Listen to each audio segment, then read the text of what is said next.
네, 이해운 의원이 조윤선 문체부 장관과 최순실 씨가 친분이 있다는 제보를 폭로하는가 하면 또 나경원 의원의 탈당 보류를 원내대표 무산으로 추측하고 비판을 퍼부었습니다. 난타전이 이어지면서 새 여성 정치를 둘러싼 질긴 인연이 주목을 받고 있습니다. 전문가 두 분이 나오셨습니다. 이현종 문화일보 논설위원 그리고 서양호 두문정치전략연구소 소장 나오셨습니다. 어서 오세요. 네, 안녕하세요. 네, 조윤선 장관과 이해운 의원 다시 한번 외나무다리에서 만났습니다. 주제어 보시죠. 혹시 작성 지시하시거나 전혀 절대 없습니다. 그러면 본 적도 없으세요? 네, 저는 절대 본 적이 없습니다. 왜 저한테까지 압수수색이 들어왔는지 개인적으로는 이해하기가 어렵지만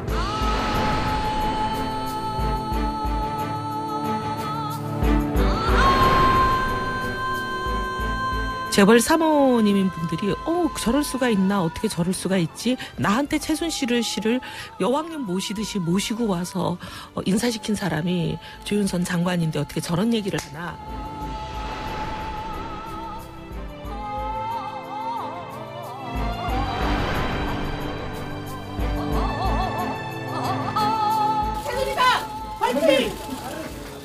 그다음 우리 조윤선 후보에 대해서는 닮고는 싶은데 제가 닮을 수 있을지는 모르겠다. 얼짱이라서 참 가점이 많은데 그건 제가 닮을 수 있을지 모르겠다 그랬어요.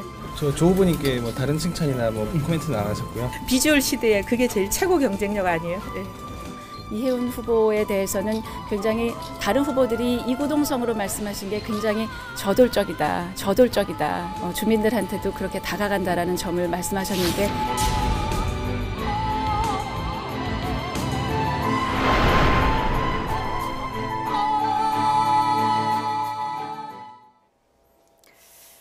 저돌적인 분과 얼짱의 대결 이렇게 압축해 볼 수 있겠습니까? 네, 하여튼 예. 정치권의 여인천하 싸움이 시작이 된 것 같습니다. 각각에 보면 어떤 정책 여러 가지 계산들이 포함되어 있겠죠. 사실 이제 같은 서울대학교의 이해운 의원하고 이제 나경원 의원은 같은 82학번이고 조윤선 의원은 이제 84학번입니다. 이제 같은 학 출신이고 또 이 세 명이 공통점이 옛날 2002년도에 이회창 당시 그 한나라당 대표 그게 특보로 다들 이제 정계에 입문했던 그런 인연을 갖고 있습니다. 이제 그 중에서 이제 나경원 의원은 벌써 4선 출신이고 또 이제 이해운 의원은 3선이고 이제 지금 조윤선 의원은 이제 초선을 했지만 장관을 했고 서로 간에 이제 얽히고 설킨 그 관계 속에 있거든요. 그런 여러 가지 어떤 서로 간의 경쟁이 묘한 경쟁이 예전 정치권에서 항상 화제였습니다. 그러다가 이제 보니까 좀 감정적인 것들이 정말 이제는 좀 폭발이 한 것 같네요. 이해운 의원이 조윤선 장관이 최순실을 모른다는 것은 말도 안 된다 이런 주장을 하고 있는 것 같은데 이런 폭로를 언론 인터뷰에서 긴 시간을 걸쳐 했다는 건 어떤 의도로 볼 수 있을까요? 여자가 한을 품으면 온유원에 서리가 내린다 그랬나요? 한을 품었습니까? 제가 볼 때는 아마 예전의 경쟁 관계들이 아직 다 해소되지 못해서 아마 지금 그 인생의 최정점에 있는 조윤선 장관과 이제 새롭게 정점을 향해 달려가는 이해운 의원 간의 경쟁 관계에서 나온 것 같은데요. 제가 볼 때는 현재 나경원 의원은 부인을 하고 있는 것 같습니다. 나경원 조윤선 장관은 부인을 하고 있는데 문제는 그 언론 보도에 따르면 그 현재 그 이해운 의원이 정 자신 있으면 고소해라.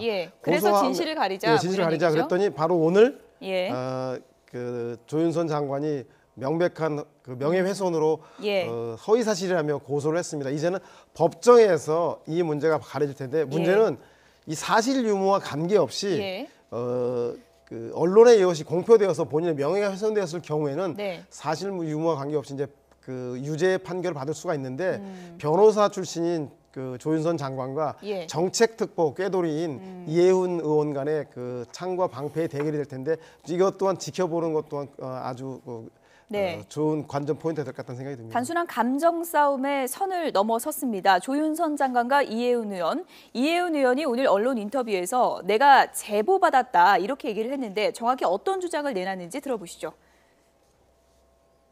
최순실 씨를 조윤선 장관은 청문회에 나와서 모른다고. 국회에서 그런 발언이 나가고 나서 전화들을 좀 받았죠. 의원님이 저하고 말고도 또 우리 당내 그런 전화를 받은 의원들이 얘기를 많이 해요. 재벌 사모님이라고 표현을 하더라고요. 네. 재벌 사모님인 분들이 저럴 수가 있나 어떻게 저럴 수가 있지 나한테 최순실을 거의 이렇게 모시고 여왕님 모시듯이 모시고 와서 인사시킨 사람이 조윤선 장관인데 어떻게 저런 얘기를 하나 이런 전화를 받은 분들이 있어요. 네.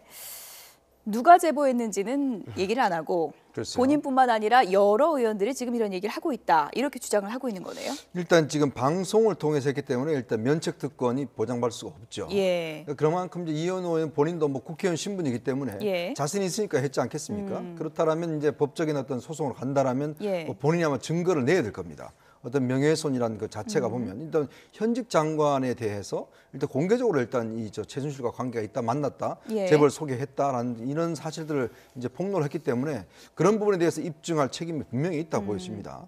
근데 저는 또 한 가지 그런 생각이 듭니다. 지금 뭐 아무리 최순실 게이트가 있다 하더라도 본인이 이렇게 뚜렷한 어떤 증거라든지 또 증언이 없이 일단 지금 장관에 대해서 이렇게 한다는 거 더군다나 또 한솥밥을 먹었지 않습니까 옛날에 그런 측면에 봤을 때는 이혜원 의원은 얼마나 정확한 증거를 갖고 있는지 모르겠지만 예. 상당히 제가 볼 때는 좀 그런 면에서는 좀 오버한 측면이 있지 않는가 싶기도 하고요. 예. 물론 뭐 이것이 나중에 이제 어떤 명예훼손 소송을 간다면 이제 법정에서 가려지겠습니다만은 예. 일단 이 같은 당에 있는 또 같이 이제 활동했던 의원들끼리의 어떤 다툼이나 측면에서 본다면 좀 국민들 입장에서 본다면 조금이 좀 너무한 것 아니냐는 그런 좀 생각이 듭니다. 뭐 제가 생각할 때는 이혜원 의원이 정치적 라이벌 관계라든가 감정적인 문제 때문에 문제를 제기한 것 같지는 않고요.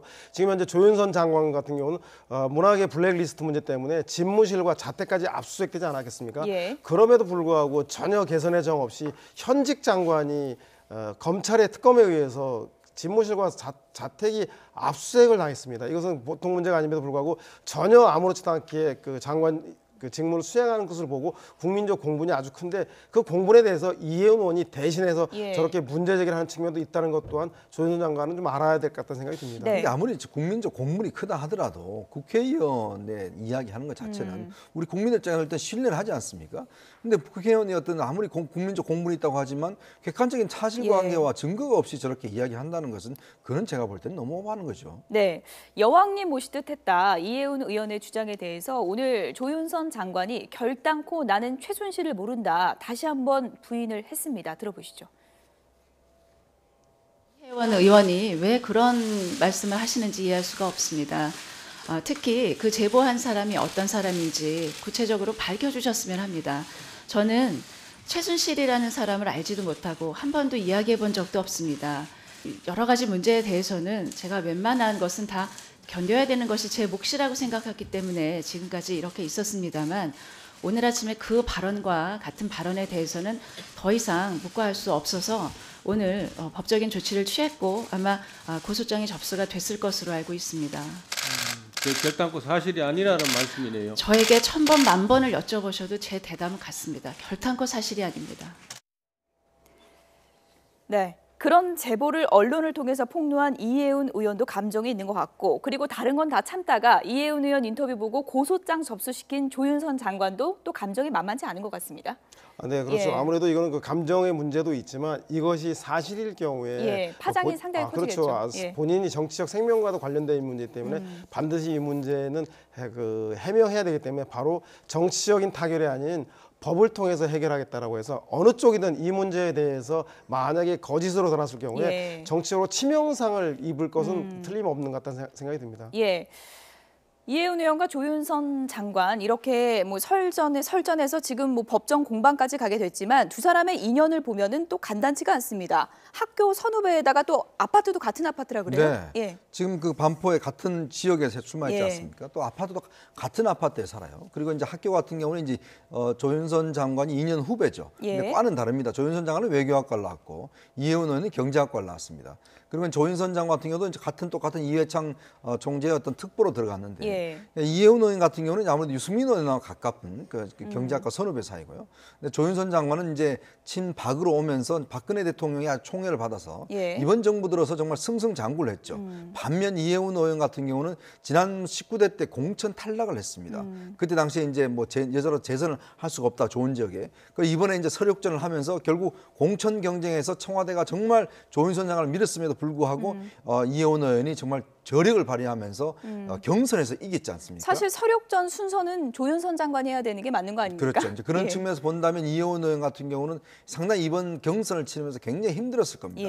아마 그런 면들의 어떤 감정적인 골들이 상당히 깊어졌지 않는가 이렇게 생각이 듭니다. 지금 화면에 공천 면접 당시에 두 사람의 이제 모습이 나오고 있는데 뭐 서초갑 공천 혈투라고도 불리지 않았습니까? 서로에게 칭찬 좀 해보세요 했더니 아주 뼈 있는 칭찬을 했었습니다. 조윤선 후보는 얼짱이다 이렇게 얘기했었고 또 이해운 후보는 저돌적이다 이렇게 서로를 콕 찌르는 뼈 있는 칭찬을 했어요. 네, 사실은 칭찬이 아니라 그 상대방의 약점을 오히려 드러내는 칭찬을 해서 야, 두 사람의 그 경쟁이 만만치 않겠다는 생각이 들었고 그날 특히 출마 기자회견하는 게 압권이었는데 원래 오전에 조윤선 그 후보가 출마 기자회견을 하는데 이해운 의원은 그날 출마 기자회견 날이 아니었는데도 불구하고 그 조윤선 그 후보가 출마 기자회견을 하자 부랴부랴 보도자료를 뿌리면서 맞불 기자회견을 해서 아주 눈길을 끌었는데요. 아무튼 그 경쟁에서 현재 이해운 의원이 승리해서 서초갑 국회의원 배지를 달았습니다.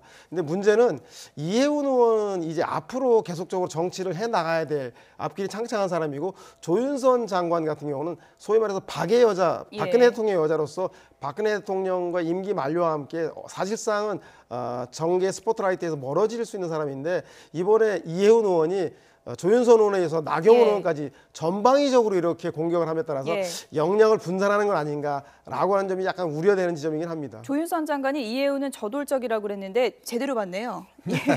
이 보니까 이제 이해운 의원 같은 경우는요 얼마나 치열하냐면 제가 한번 그 방송국에서 보면 조윤선 장관의 인터뷰를 그러니까 나와 출연을 한번 했어요. 그래서 시간을. 바로 그 다음 날 이해운 의원이 이제 나오겠다고 해갖고 또 이해운 의원이 나와갖고 똑같은 시간을 할애해서 했습니다. 그만큼 이제 두 사람 관계가 이제 치열한데 아무래도 이제 이해운 의원 같은 경우는 이제 지금 현재 개혁 보수 신당에 일단 지금 들어갔지 않습니까? 그렇다고 한다면 아마 앞으로 어떤 여성 리더로서의 본인의 어떤 위상 이런 것들 좀 확보하고 싶은 것 같아요. 그래서 이번에 아마 나경원 의원이 이제 합류를 하지 않았는데 오늘 또 나경원 의원에 대해서 상당히 좀 비판한 걸 보면 뭔가 이제 본인이 좀 뭔가 이제 우뚝 서기 위한 하나의 그런 전략적 포석도 있는 것 같습니다. 말씀하신 것처럼 이해운 의원이 오늘 조윤선 장관에 대한 얘기만 한 게 아닙니다. 나경원 의원에 대해서는 어떤 얘기를 했는지 들어보시죠.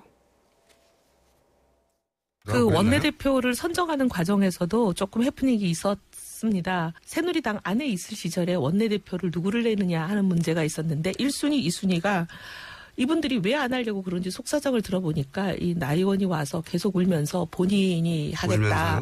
늘 많이 울어요. 어떤 사람들이 지금 가장 많이 생각하는 이유는 그 아까 원내대표 건이에요.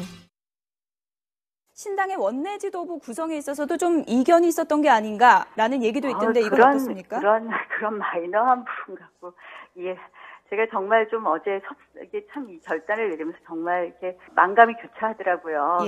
저는 보수 신당이 정말 우리 보수의 정통성을 담아내는 신당이 되기 위해서는 이러한 가치 부분에 대해서 명확하게 하지 않으면 저희가 그냥 떠밀려 갈 수 있다고 생각을 했기 때문에 그런 결단을 했고요. 저로서는 사실은 굉장히 힘든 결정이었습니다. 원내대표 안 돼서 탈당 보류했다. 이해운 의원이 뭐 이런 얘기도 있다라면서 또 슬쩍 흘렸는데 나경원 의원 입장에서는 상당히 섭섭하겠어요. 저는 아직 섭섭하지 않아요. 저는 이 대목에 대해서는 이해운 의원 얘기가 사실이 아닌가 싶을 정도인데 왜냐하면 공감하십니까? 저 개인적으로 감정이 있어서 그런 게 아니라 김무성 전 대표가 정강 정책 노선에 이견이 있는 거는 사실이 아니다. 난 왜 나경원 의원이 왜 저런지 이유를 모르겠다고 하고 정병국 그 비박신당 그 보수신당의 공동대표 또한 정강 정책에 대해서 이러쿵저러쿵 하는데 전혀 본질이 아니다라고 얘기했습니다. 그 얘기는 뭐냐면 나경원 의원이 새누리당에서 원내대표에서 아슬아슬 졌기 때문에 보수신당 창당했을 때 원내대표는 당연히 자기의 몫인 줄 알았는데 전혀 사태가 다르게 돌아가는 거에 대해서 상당히 강한 불만을 가졌다는 것을 여러 의원들이 지적하는 거 보면 사실상 신당에 가면서 내 몸값을 제대로 해주지 않은 것에 대한 비판 때문에 그런 게 아닌가, 서운한 감정 때문에 그렇다는 것이 전체적인 정설인 것 같습니다. 그렇다고 해서 나경원 의원이 지금 현재 새누리당에 남아있을 수는 없지 않겠습니까? 제가 볼 때는 뭐 곧 비박 신당에 합류할 텐데 몸값을 좀 쳐달라, 그런 뜻은 아닌가 생각이 듭니다. 나경원 의원이 어제 저희 나이트 포커스에서 직접 전화 연결을 해서 본인의 입장을 밝혔기 때문에 제가 다시 한번 좀 정리를 해드리면, 그런 정략적인 접근은 좀 너무 마이너한 부분이고 보수의 가치에 대한 고민을 많이 했다, 이렇게 이제 본인의 입장을 밝힌 바 있고요. 네. 이혜원 의원 오늘 인터뷰 중에 늘 많이 울어요, 뭐 이런 대목까지 하는 부분에 있어서는 너무한 게 아닌가, 또 이런 얘기도 있는 것 그렇습니다. 같아요. 뭐 아무래도 뭐 이런 것 좀 사적인 이런 부분에 대해서 동료 의원들한테 사실 같이 함께할 동지 아니겠습니까? 지금 사실은 이제 새누리당을 탈당해서 어떤 새로운 당을 함께할 동지라고 한다라면 좀 이런 말은 좀 너무 심하지 않나 싶습니다. 그리고 지금 사실 나경원 의원이 지금 탈당을 유보한 이유 중에 하나는 아무래도 이제 지금 보수신당의 어떤 이념적 노선, 정책적 노선, 이런 부분들이 이제 아무래도 유승민 의원이 이제 여러 가지 사회경제적 법안이라든지 조금 더 좌파적으로 하는 데 대한 하나의 견제 측면, 이런 면도 있겠죠. 근데 이제 지금 한편으로 보면 사실은 이제 정강정책 문제에서 그동안 비상시국회를 같이 해왔지 않습니까? 그리고 아직 당이 지금 뭔가 정강정책이 분명히 정해지지 않은 상황이거든요. 그러니까 충분히 제가 볼 때는 아마 들어가서라도 분명히 싸울 수 낼 수 있는 부분인데 굳이 안 들어가고 이런 부분을 제기했다. 그리고 또 제기하려면 나는 이런 주장이다. 내 정책은 이렇게 해야 된다라고 본인의 입장들을 분명히 이야기를 해야 되는데 지금 그 이야기는 없어요. 그런 면에서 볼 때는 조금 설득력이 좀 덜하지 않나 싶습니다. 주호영 원내대표랑 유승민 의원이 지금 오해 풀고 합류하자, 이렇게 설득을 하고 있는 걸로 알고 있는데 1월 중에는 합류할 가능성이 높다고 봐야 될까요? 그렇죠. 저는 결국은 갈 때는 비박신당, 보수신당밖에 없기 때문에 둘이 분이 만날 텐데 두 분이 저런 비본질적인 문제로 경쟁하지 말고 사실은 뭐 까놓고 얘기해서 다음 서울시장 자리 놓고 경쟁하는 거 아니겠습니까? 그러니까 서울시장으로 가기까지 본인들이 보수신당 내에서 아주 유력한 그 차세대 지도자이면 틀림이 없기 때문에 앞으로 비박신당, 보수신당이 나아가야 될 방향에 대한 이런 포지티브한 걸로 경쟁해 나간다면 지켜보는 국민들도 더욱더 설득력 있게 받아들일 것 같다는 생각이 듭니다. 이 주제 마지막 질문으로 이현종 의원께 이렇게 좀 여쭤볼게요. 지금 뭐 앞서서 여인천하다 이렇게 비유를 해주셨는데 새 여성 정치인 모두 또 굉장히 선이 굵은 정치인들 아니겠습니까? 지금 상황을 본다면 전투력은 어떻습니까? 이혜원 의원이 제일 센 건가요? 일단 뭐 지금 말 자체는 이혜원 의원이 상당히 세 보이는데 자 지금 보십시오. 이 세 분, 지금 두 분은 지금 이제 보수의 새로운 어떤 그 출발하겠다고 하는 거 아니겠습니까? 자 그렇다면 지금 상황에서 뭐가 필요하겠습니까? 지금 서로 간의 견제가 필요할까요? 저는 그건 아니라고 봅니다. 지금 정말 어려운 상황 아니겠습니까? 국민들 입장에서 볼 때도 박근혜 대통령 탄핵된 다음에 어떤 면에서 보면 다들 여당에 있는 분들 아니겠습니까? 거기에 대한 책임도 있고 뭔가 새롭게 출발하는 분인데 지금 서로 간에 지금 힘겨루게 할 때는 잘 아니라고 봅니다. 그러면서 볼 때는 정말 비본질적인 문제 가지고 지금 굉장히 중요한 것처럼 싸우고 있는 상황이거든요. 과연 우리 국민들은 이 모습을 어떻게 볼까요? 그런 면에서 본다면 저는 좀 이런 어떤 마이너적인 싸움보다는 정말 지금 우리가 뭘 해야 될지, 그리고 보수신당이 앞으로 제대로 서려면 보수의 가치를 어떻게 세울 것인지, 어떻게 내가 희생을 할 것인지 그걸 생각해야 되는데 내 자리가 왜 없지? 나는 이거 요구했는데 내 자리가 왜 안 맞춰졌지? 내가 여기서 대장을 해야 되는데 저는 이런 식으로 흘러가서는 정말 안 된다고 봅니다. 어쨌든 새 정치인의 지금 기싸움은 시작이 된 것 같고요. 어떻게 이어질지는 좀 지켜보겠습니다. 친박 원내대표를 문전박대했던 야당이 비박 원내대표는 따뜻하게 맞이해줬습니다. 두 번째 주제어 보시죠.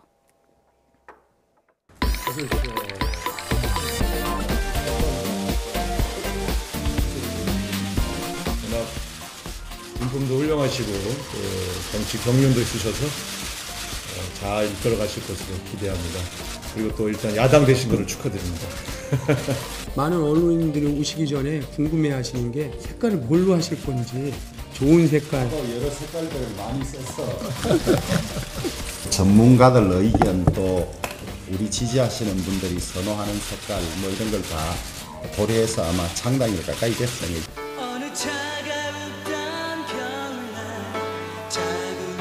한참 후회나 친정을 생각하시지 않았더니 우리 바로 찾아오신 거 보면 역시 우리 친정을 못 잊어 하시는 게 아닌가. 저희들 이 상동 겨울에 창당을 하고 있는데 막상 하려고 하니까 더 힘들고 언젠가는 우리 보수 대통합의 물결에서 같이 만날 수도 있지 않냐 이런 저는 희망을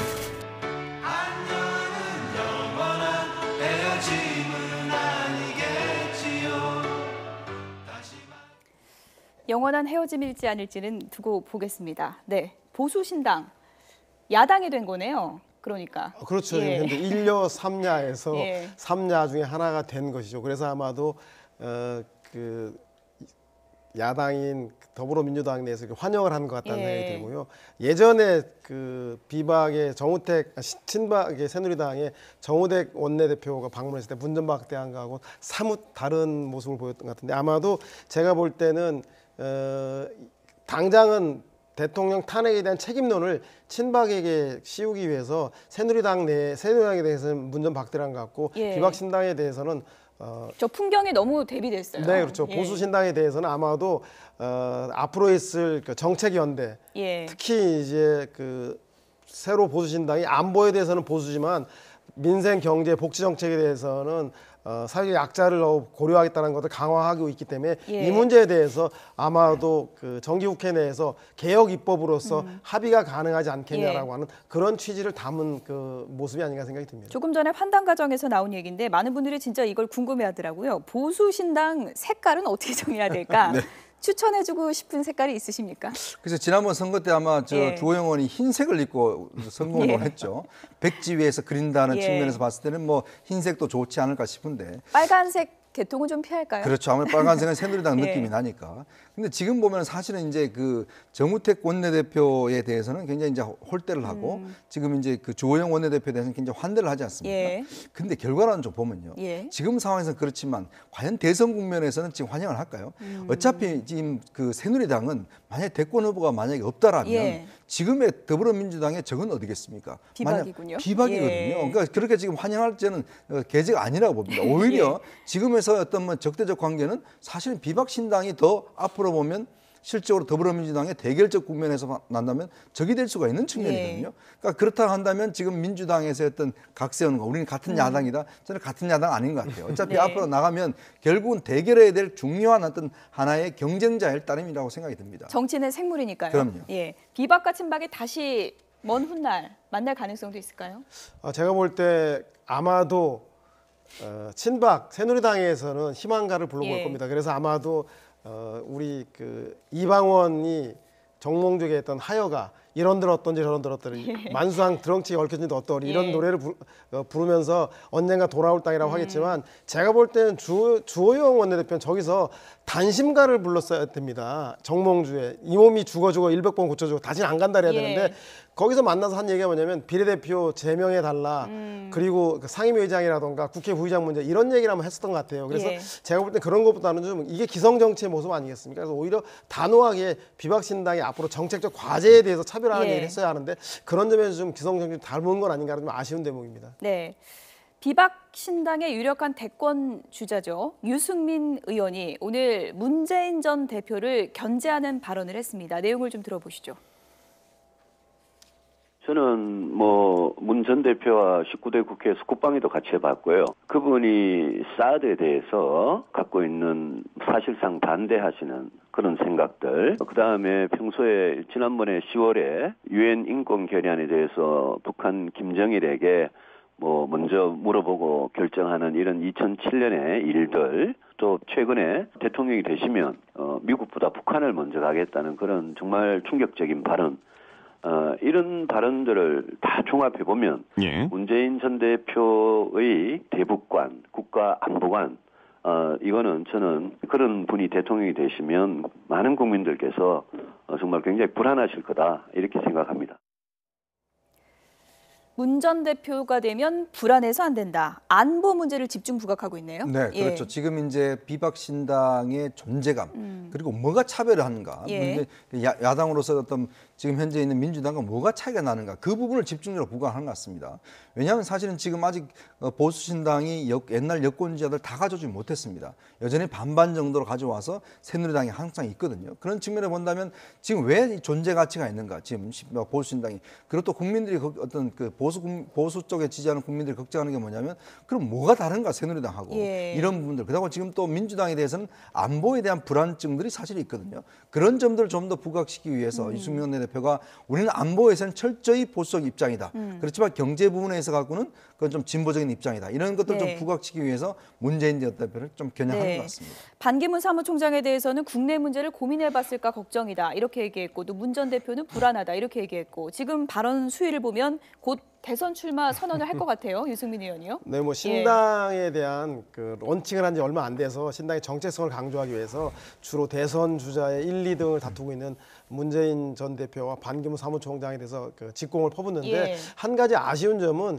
보수 신당이 기존의 새누리당과 다른 점을 보여야 되는데 안보에 있어서 진보는 햇볕론, 보수는 강경 정책 이런 양자 흑백 논리만 부각하는 것은 기존의 그 수구적인 새누리당과 다를 바가 없는데 실용적인 관점에서 보수 신당이 그 대북 정책에 대해서 여전히 야당에 대해서 햇볕론 이렇게 유화 정책만 하는 곳을 몰아붙이는 것이 보수 신당에 유리한 것인지에 대해서 보수 신당만의 대북관, 대북 정책, 그 북핵 문제 해결에 대한 해법은 보이지 않았다. 이런 점은 아쉬운 것 같다는 생각이 듭니다. 문재인 전 대표도 오늘 언론 인터뷰에서 이 같은 안보 논쟁에 대해서 적극적인 자신의 입장을 밝혔습니다. 어떤 얘기가 나왔는지 들어보시죠.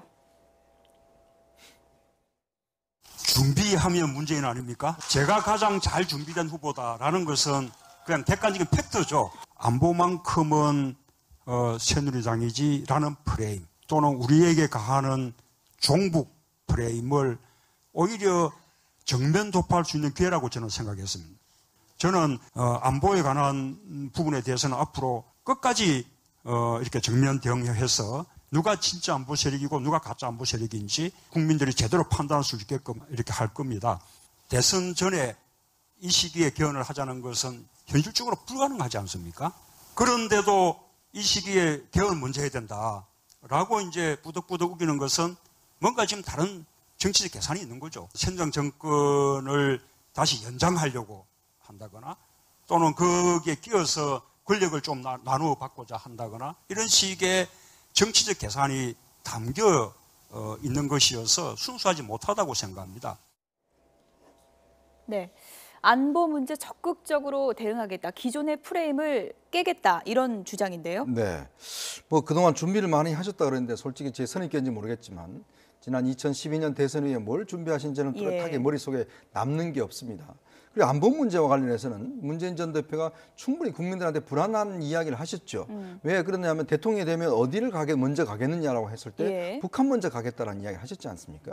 지금 보면은 여러 가지 대북 공조를 통해서 대북 압박 정책을 펴고 있는 그런 상황에서 과연 북한을 가지고 지금 우리가 직접 김정은을 만나서 무엇을 하겠다는 것인지 그런 부분에 대한 뚜렷한 비전 없이 그냥 가겠다는 것, 그다음에 한미일 동맹을 어떻게 하겠다는 것인지 이런 부분에 대한 비전이 저는 분명히 없다라고 보고요.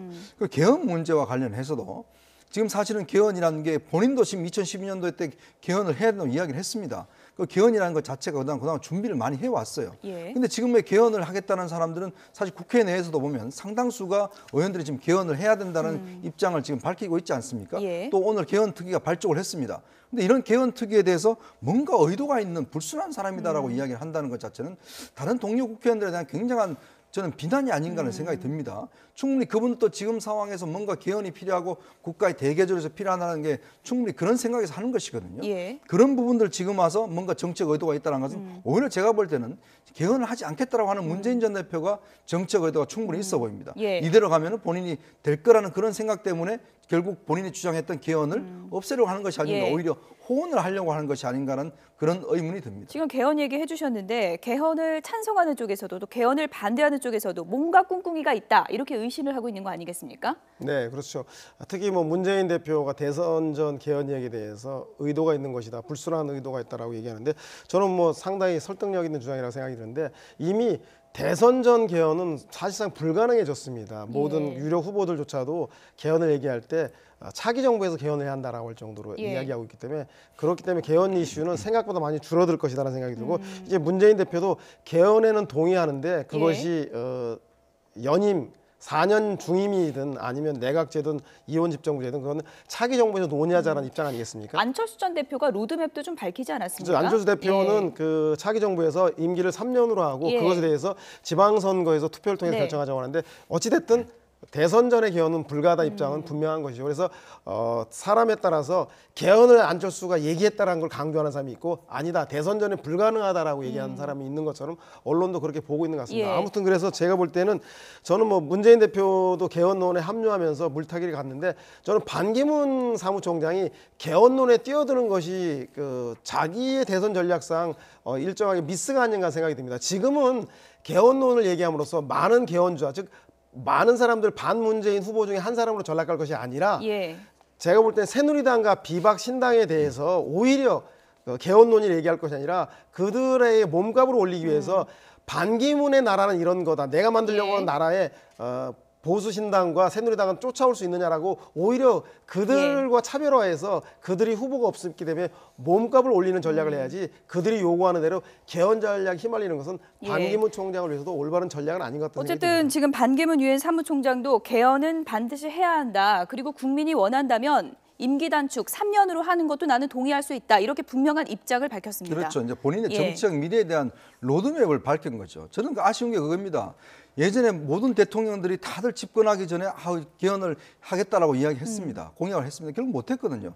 자기 권력 잡았는데 왜 하겠습니까? 권력이 있는 자체에 대해서. 그리고 문재인 정부도 마찬가지입니다. 2012년도에 개헌하겠다 공약을 했지 않습니까? 박근혜 대통령 마찬가지예요. 하기도 했지만 결국은 집권한 다음에 다들 없는 것처럼 했습니다. 개헌이란 건 결국 정권 잡으면 할 생각이 없는 겁니다. 왜냐하면 그냥 자기 권력을 유지하고 싶기 때문에 하는 것이죠. 자, 그렇기 때문에 지금 상황에서 보면 정말 이제는 87년 체제가 30년째입니다. 그러면 뭔가 우리가 국가의 대개혁을 위해서는 뭔가 좀 변화가 필요하다는 게 국민적인 컨센서스가 있다고 한다면 국회에서 개헌특위 오늘 36명의 위원으로서 출범했지 않습니까? 그렇다면 문재인 전 대표도 저는 로드맵을 제시해야 된다고 봅니다. 당연히 지금 뭐 대선 전에 개헌이 불가능하다 이것만 주장할 것이 아니라 그러면 나는 어떻게 할 것이다라는 부분에 대해서 로드맵을 제시해야죠. 그럼 반기문 총장 이야기했지 않습니까? 그럼 내가 3년까지 줄이겠다고 이야기했다라면 본인도 그래 개헌에 대한 의지가 있다라면 그걸 제시해야죠. 임기 단축 이 로드맵에 대한 입장도 문재인 전 대표가 좀 분명해야 하는 게 아니냐 이런 얘기도 있는 것 같긴 하더라고요. 뭐 저는 뭐 그 표명할 거라 생각이 들고요. 모두 후보가기 때문에. 하지만 이미 개헌 자체가 현 대선 전에 불가능하기 때문에 큰 이슈가 되지 못할 것이다. 그래서 제가 볼 때는 오히려 개헌은 문재인을 반대하는 모든 후보들 모여라라는 얘기를 좀 고상하게 한 표현일 뿐이다. 따라서 만약에 문재인과 경쟁한다면 다른 이슈를 찾아서 그 문재인과 경쟁하는 것이 국민들을 설득하기에 훨씬 더 용이할 것이라는 점 지적해주고 싶습니다. 네. 개헌을 고리로 친문, 반문 연대 지금 확실하게 나뉘고 있는 것 같은데 어떤 흐름이 있을지 지켜보겠습니다. 이현종 문화일보 논설위원 그리고 서양호 두문정치전략연구소 소장 두 분이었습니다. 고맙습니다.